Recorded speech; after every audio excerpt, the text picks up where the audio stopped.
background app refresh on iPhone. So what you can do is go to your settings and scroll down.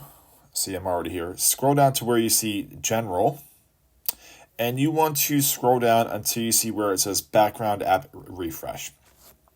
This allows apps to refresh their content when on Wi-Fi in the background. So it's updating it, new features, and it's real easy to turn on. So as you see here, I have it turned off. So you want to go to where it says background app refresh.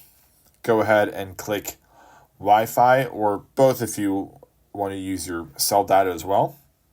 And then you're going to see all of these toggled on. You can go and specifically turn off certain apps if you don't use the apps, if you're worried about your battery power as well.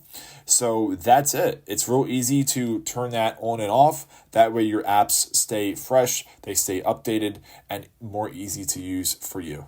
And that's it.